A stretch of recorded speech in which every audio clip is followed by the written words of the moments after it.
संध्योपासन एक बहुत उत्तम कृत्य है, जो केवल ब्राह्मण के लिए नहीं, द्विजाति मात्र के लिए, जो उपवीति हैं, यज्ञोपवीतधारी हैं, ऐसे ब्राह्मण, क्षत्रिय, वैश्य, इन तीनों को संध्योपासन करना चाहिए। जो स्त्रियां हैं अथवा चतुर्थ वर्ण के लोग हैं, जो यज्ञोपवीत धारण नहीं करते हैं, जिनको नहीं है, ऐसे लोगों के लिए भी संध्या का विधान है। स्त्री और शूद्र के लिए भी संध्या का विधान है, पर वो संध्या है आमंत्रक संध्या। क्या? एक समंत्रक संध्या होती है, एक आमंत्रक संध्या होती है। आमंत्रक संध्या में वे सूर्य भगवान को अर्घ दे दें और थोड़ी देर बैठकर भगवान नाम का जप कर लें, इतने में ही उनका संध्योपासन हो जाए। किंतु जो सविधि यज्ञोपवीत जिनका हुआ है, उन लोगों को तो विधि पूर्वक संध्योपासन करना चाहिए। जब द्विजाति प्रातः काल की संध्या करता है, तो रात्रि काल के ज्ञाताज्ञात समस्त पापों की निवृत्ति हो जाती है। प्रातः काल की जो संध्या का मुख्य मंत्र है, उसका अर्थ क्या है?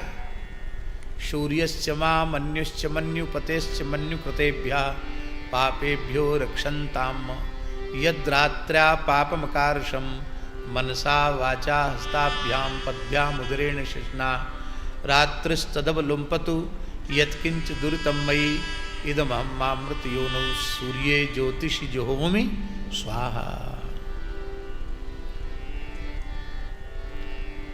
रात्रि में जो जाने अनजाने पाप बन गए हैं, मन से, वाणी से, क्रिया से, किसी भी प्रकार से,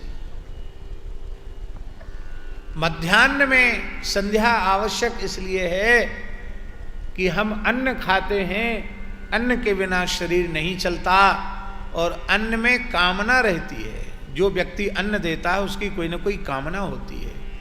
अन्न के उपार्जन में कोई ना कोई हिंसा होती है, पाप होता है।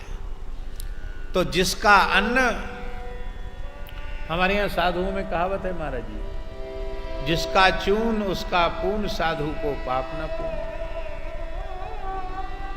तो जिसका चून उसका पुण्य भी होता है, उसका पाप भी होता है। अथवा कई बार अन्न पवित्र है, बनाने की विधि भी पवित्र है, पर ऐसे व्यक्ति की दृष्टि पड़ गई है कि अन्न अखाद्य हो गया है, अग्राह्य हो गया है, उच्छिष्ट हो गया है, तो अन्न के दोष की निवृत्ति भी आवश्यक है। क्योंकि अन्न शुद्धि से ही चित्त शुद्धि होती है। आहार शुद्धौ सत्व शुद्धि, आहार की शुद्धि से अंतःकरण की शुद्धि होती है। इसलिए आहारकृत दोष की निवृत्ति के लिए, अन्न का दोष हमारे चित्त को बिगाड़े नहीं, इसके लिए मध्याह्न संध्या है। आपः पुनन्तु पृथिवीं पृथिवी पूता पुनातुमाम्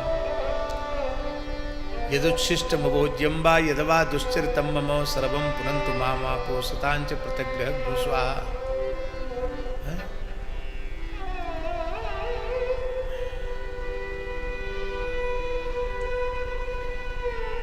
सायंकालीन संध्या के काल में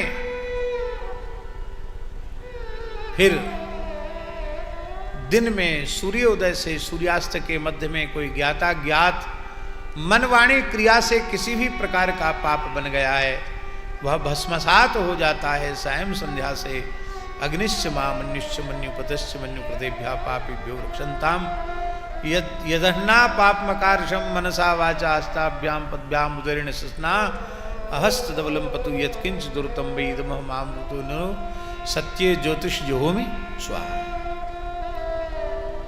तो कहने का आशय है, त्रिकाल संध्या बहुत आवश्यक कृत्य है, पर दुख की बात है लोग संध्योपासन नहीं करते। इसी को युग धर्म कहते हैं। आश्रमों में बटुक ब्रह्मचारी विद्यार्थी वेदाध्ययन करते हैं, पढ़ते हैं, रहते हैं। अपने यहाँ तो सब जगह आश्रमों में नियम है, ब्राह्मणों को ब्रह्मचारियों को समय से संध्योपासन करना ही होगा।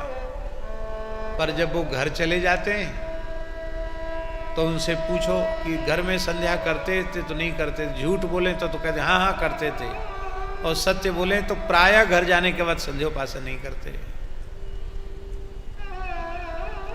इसका तात्पर्य क्या है? इसका मतलब ये है कि जब घर जाने के बाद संध्या नहीं करते हैं तो बड़े से बड़े पंडित हो जाएंगे फिर भी संध्या नहीं करेंगे, क्योंकि उनकी संध्योपासन में श्रद्धा ही नहीं है। डंडे से अनुशासित पशु को किया जाता, मनुष्य को नहीं। यथा पशुर्वै लघुडेन शास्यते, जिसको दंड के भय से धर्माचरण कराया जाए वह मनुष्य मनुष्य कहलाने का अधिकारी नहीं है। पर कलिकाल में ब्राह्मण त्रिकाल संध्या से विहीन हो जाएंगे। हमारे वृंदावन की विभूति वशिष्ठ कल्प पूज्यपाद प्रातस्मरणीय धर्मसंघ वाले गुरुजी अनंतश्री संपन्न पूज्यपाद श्री पंडित प्रकांड श्री राजवंशी द्विवेदी जी,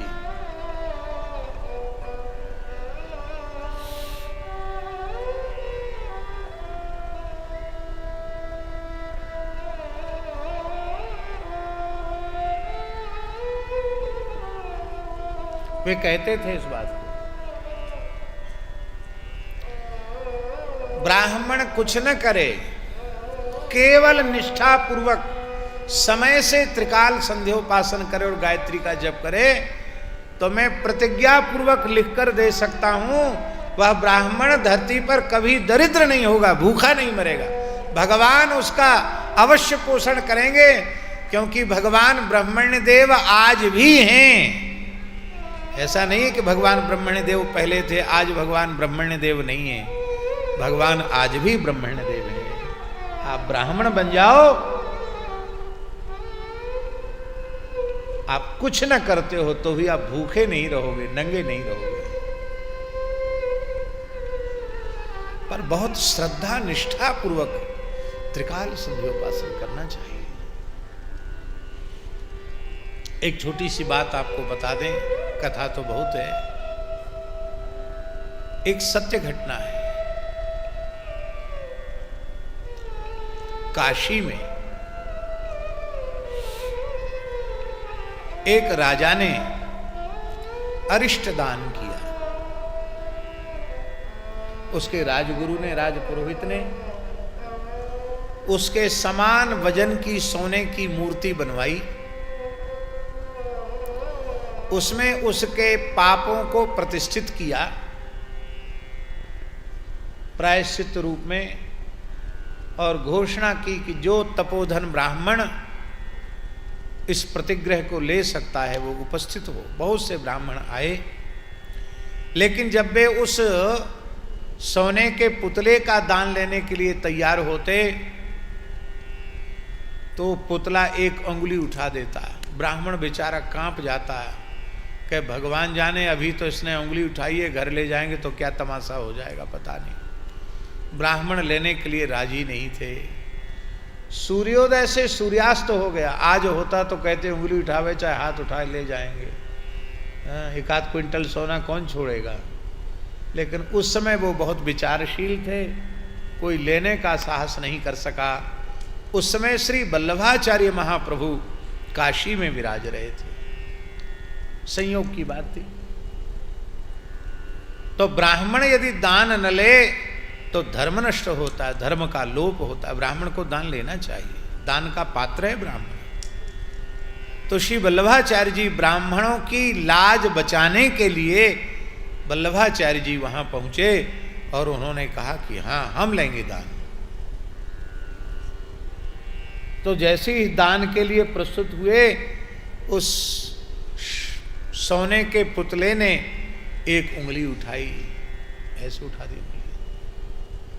तो उसने एक उंगली उठाई, श्री वल्लभाचार्य जी ने 3 उंगली उठा दी। जैसे 3 उंगली उठाई तो उसकी उंगली जो उठी थी वो सीधी हो गई, ऐसी उंगली थी वैसी हो गई, सीधी हो गई। आपने लिया दान और उसमें से 1 तोला स्वर्ण भी अपने पास नहीं रखा। वहां जितने ब्राह्मण आए थे टुकड़े टुकड़े करके स्वर्ण के सब ब्राह्मणों को वितरित कर दिया। स्वयं 1 तोला क्या, 1 रत्ती स्वर्ण नहीं लिया आपने, सब दान कर दिया। ब्राह्मणों ने पूछा महाराज वो 1 उंगली क्यों उठाता था, उठाई? तो श्री वल्लभाचार्य जी ने कहा वो पाप पुरुष कह रहा था कि यदि श्रद्धा पूर्वक विधि पूर्वक 1 काल की भी संध्योपासन तुम करते हो तो निर्भय होकर मेरा दान ले लो, तुम मुझे पचा जाओगे। तो मैंने उसको कहा कि तू 1 काल की संध्या की कहता है, मैं तो विधि पूर्वक त्रिकाल संध्या करता हूं। संध्या ये न विज्ञाता संध्या ये नानुपासिता। जिसने संध्या के महत्व को नहीं जाना, जिसने संध्योपासन नहीं किया, वह तो संपूर्ण द्विज कर्मों से बहिष्कृत कर देने के योग्य है। ब्राह्मण रूपी वृक्ष की जड़ संध्या है, जड़ नहीं रहेगी तो वृक्ष ही नहीं रहेगा। माई मेरे श्याम लग्यो